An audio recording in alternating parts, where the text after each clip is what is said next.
What's up, boners? Today we are going to be comparing a Gaboon Viper skull to a South American Bushmaster skull. So these are both pretty much maximum size skulls here.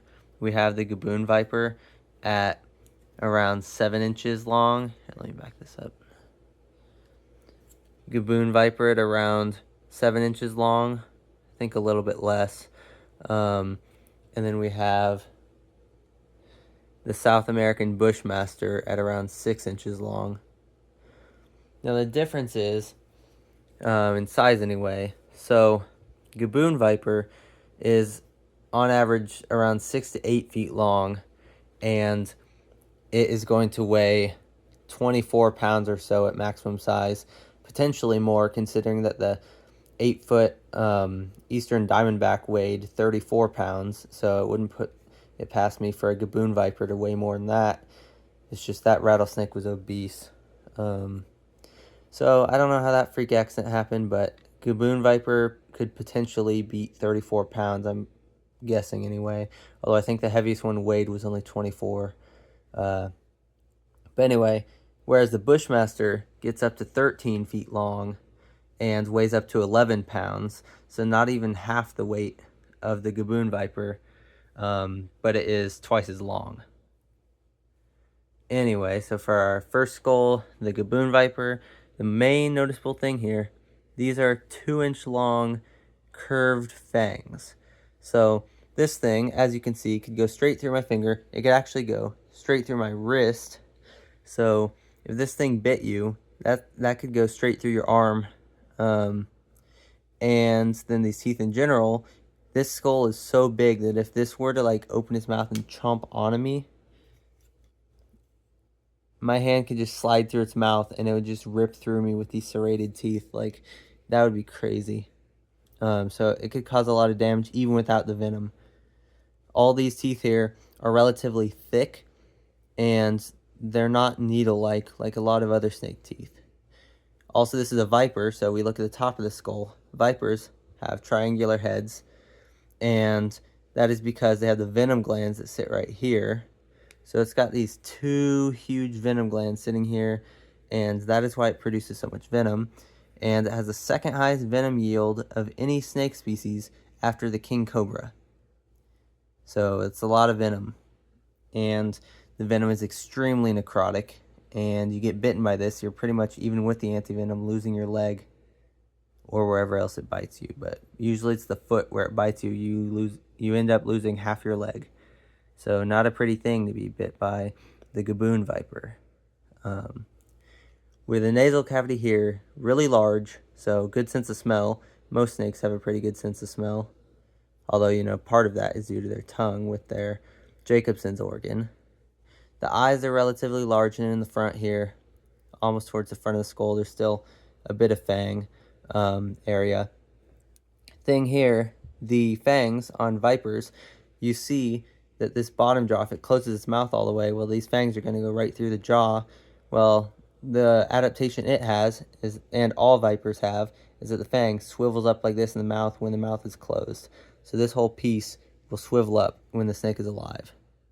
So that's a cool feature. And of course you'll note, so this one has its bottom jaw attached together. In reality, the bottom jaw, both halves are separate, and that's how they unhinge and swallow something. So like for a python, these things will swivel all the way out here in order to swallow like a deer or a crocodile or something. Whereas this guy eats rats, so it's not doing much unhinging of its jaw. It's still going to spread a little bit, but it's not going to need to stretch it as wide as a constrictor would. So, top of the skull again, we have these little crests that go alongside the eyes. The Jacobson's organ would fit in here on the underside. It's really going to be hard to see, but it'd go in on this underside area somewhere. We have these little hinge parts, which are swivel upwards here with additional teeth. There's like 2 additional teeth here, and there might be 1 or 2 on the other side. But it's basically just more tooth attachment, more weaponry. Now, the thing you'll notice here, you see these fangs, and you're like, oh, those don't look centered. I mean, the funny thing is, I didn't notice this until, like, literally a few minutes ago. And somehow I went 2 years without realizing this. For the 2 years I've had this fang is here. This fang is here. You can see there's a gap right here and a gap right here where the fangs are uneven, and that's because this one has the fang on this side and this one has a fang on the same side. So instead of having them both on the outside or both on the inside, it has one in the exact same spot on each side. So that's interesting. And the thing you'll notice is that, like I say, there's 2 spots. So they can potentially have 2 fangs at the same time on each side to bite with. And it doesn't increase any venom yield or anything because the venom gland stays the same size in the back here. It's just that it's going to have more puncture weaponry. It's going to stab with more, like make more holes when it bites. So potentially, like, I mean, it doesn't really increase the danger. It just increases the pain if you're getting 4 of these needles into you as opposed to just 2. So that's a difference there. Thing on this guy, you see how these curve so much. The hole for venom, like, because obviously there's the venom glands run through here, through the hollow tooth. Now the thing is, where the venom comes out is not the very tip of this fang. It is actually higher up. This one, it's close to the tip, and since these curve, it has to be near the tip in order for it to like leak into the wound after it penetrates with this fang. So that's how that one works. The Bushmaster, I'll show you, it actually looks slightly different, and it's easier to see on the Bushmaster. But like I say, potentially these could have 4 fangs as opposed to just 2, because there could be one here, one here, one here, one here. And then there's the potential for reserve fangs, which go back here. And whenever one of these falls out or gets lost, like, you know, it gets stuck in something when it lets go, can't get a tooth out, so the tooth breaks off. That's meant to happen. Snakes are like sharks, and they have pretty much an infinite number of teeth. Well, infinite number of fangs that will just keep growing in over and over and over. I can show you that in the Bushmaster too. But they're all just called reserve fangs. Any of the ones not in use are reserve fangs. And the ones up here, so if there's 4, they're still just the normal fangs that they bite with. Anything not in use that's smaller and not fully developed is a reserve fang. Whereas all the ones in the front that are mobile, that's swivelable and usable, all of those are just regular fangs that they use in biting. So anyway, there is our Gaboon Viper skull. And next, we will look at the Bushmaster, which I have to be a lot more careful with this one because it is really delicate and really, like, it was so hard to glue together. Like, this thing was a nightmare. But anyway, so yeah, we'll look at the fangs first. So obviously, we look at the front. It's the exact same situation, but the opposite. The outside fang is here. The inside fang is on this side. So it's missing this one and this one. However, on this side, it actually has the fang on the outside. It's just folded back. So it actually has 2 fangs on the side. And like I say, when this snake was alive, both would be all the way forward, and it could bite with both on the side and one on the other. So this one would have 3 functional fangs. Now, the reserve fangs are these additional ones that I have glued in place onto the jaw. So this one has 4 additional reserve fangs of different sizes. There's a really tiny one, a medium one in the back, a large one, and then an extra large one. Of course, still nowhere near the size of the functional fangs because they were still growing in. Notice how the other fang that was meant to be in the front with this one, they are the exact same size because they're both functional. The ones back here, the reserve fangs, those 3 are much smaller and would not have been used until these ones fell out, or at least one of these fell out. One would grow in to replace it. Here we have the nose piece, slightly different than the Gaboon Viper. We can take a look at that. So you can see different, so hard to get these together without getting them, like I need them to both be on screen. But anyway, you can see the differences between the nose pieces. The Bushmaster almost has like armor, like a little guard on top, which is kind of cool. So the eyes on here are more obvious where they go. I mean, the other ones were kind of obvious, but anyway, these bones right here curve around where the eye goes. The eye, as you can see, is all the way forward on the skull. Once again, the only thing in front of it is just the fangs, and like I say, this swivels up and down, because once again, if it closed the mouth, these would still be penetrating through the jaw. However, they wouldn't be going through the jaw, it just wouldn't be able to close its mouth if these didn't move. So that's why this whole front piece swivels up whenever the mouth is closed. Next thing you'll notice, the teeth here are much thinner and needle-like, as opposed to the Gaboon Viper's thick teeth. You can see these ones are much more thin and delicate, which also means they're more likely to break. The bottom jaw on this one is separate, so it actually does separate, but I'm not going to, because if I break it, I'm going to be upset, and then I'm going to have to glue it again. But anyway, you can see the separate bones here, where this bone attaches to this bone, because all their jaws are, like reptile jaws are multiple pieces, mammal jaws are just one, technically two if you consider both halves. But anyway, these teeth on the bottom jaw are actually longer than the Gaboon Viper's teeth. However, the fangs are shorter. So let me show you that now. The comparison of the fangs, you can see that the Bushmaster has fangs that are around a little under 1.5 inches, and the Gaboon Viper has 2-inch fangs. So they both have very large fangs for their size, as do all vipers. However, the Gaboon Viper truly takes the crown as the biggest fangs of any snake, and the biggest fangs proportionately of any snake. Now, cobras have super tiny teeth compared to their jaw size. Like, if you look at the skull of a king cobra, their teeth, like their fangs, are almost non-existent. They are so tiny as in relation to like how big the viper teeth are. So once again, the jaw will stretch to swallow things. However, it is a viper, and it once again feeds on rats and stuff, so its jaw is not going to do much stretching whatsoever when it's going for prey.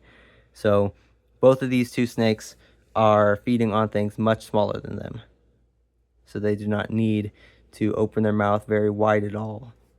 But they still potentially could if they had a reason to. So once again, pretty large nasal cavity. You can see these pieces here with additional teeth that curve up. And then, like I say, these pieces with the fangs will swivel up and down when the snake is alive. That way the jaw can close. And you can see the underside of the skull and the vertebrae. Yeah, just... and there's the top. Yeah, just an interesting skull. Essentially, for one this size, you're looking at, I don't know, probably $500 to buy one. So, very expensive. But really glad to have this. It's really nice. And it's also really good for comparison with the Gaboon Viper. And you can just see all of these different bones here. So it's really nice. You can see the atlas and axis, which is the bones that attach to the skull. Well, the vertebrae that attach to the skull. But yeah, really nice in detail. Shows all of the important things. So, oh yeah, that's the thing I was going to talk about. So, the Gaboon Viper, like I was saying, its teeth are curved a lot more. Like, they curve like that more, so it's like curve. And because of that, the holes with the, like the holes that the venom travels through into the animal it bites are towards the tip, but not on the tip. That's the thing to remember. No snake has holes in the very tip of their fang. They're always before that. So if we look at this guy, you can actually see, if I get this to focus, zoom in, you can actually see, maybe, come on.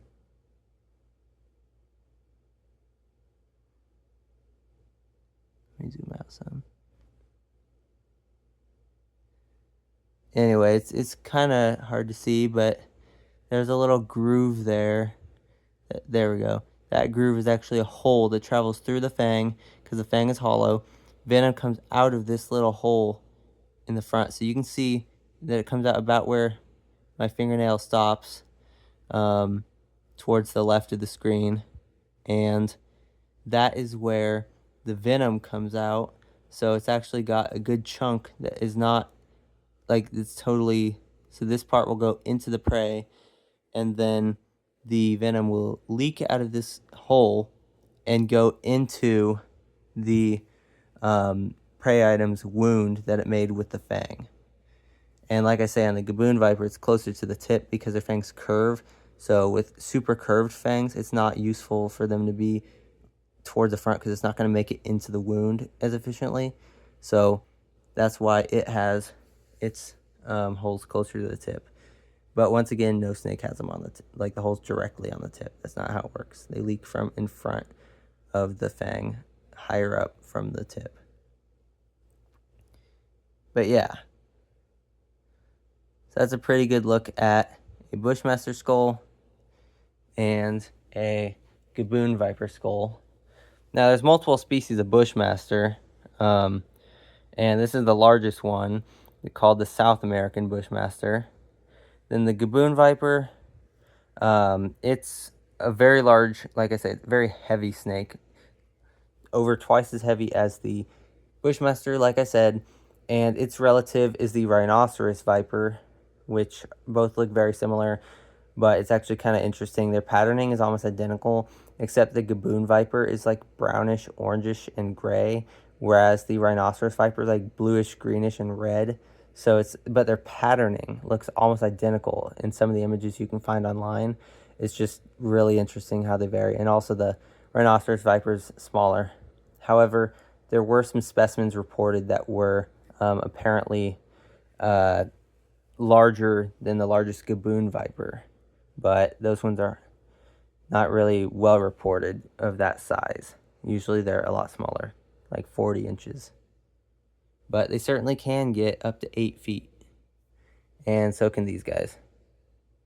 So, yeah, 7-inch Gaboon Viper skull from pretty much a maximum size Gaboon Viper. And a 6-inch Bushmaster skull from a pretty much maximum size Bushmaster. So we're looking at 12 plus feet for this guy, and probably 8 feet for this guy. So there we have a look at these skulls. And once again, I can't set this down. I need to get a stand for it because its jaw is so delicate with the glue. It does not work well. So I'll have to get a stand to stand it up like that and support it so it's off the ground and not putting pressure on the bottom jaw because I don't want it to break off. But anyway, that's our look at those two skulls.